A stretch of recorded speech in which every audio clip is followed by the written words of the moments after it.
अफसून? अली साहब, hello hello Ali साहब, आप कैसे हैं? मैं बिल्कुल ठीक हूँ। आपका वक्त नहीं लूंगा। Good night. आपका शुक्रिया।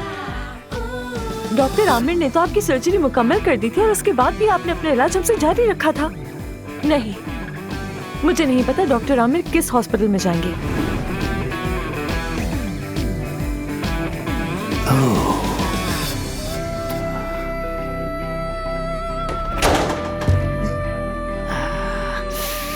तुमने मेरी वजह से इस्तीफा दिया है ना? मुझे उस हॉस्पिटल में कोई दिलचस्पी नहीं है। मैं चली जाऊंगी, वो जगह तुम्हारी हो जाएगी। मैंने आपसे पहले भी कहा था, मुकाबला पसंद है मुझे, चैलेंजेस भी पसंद है।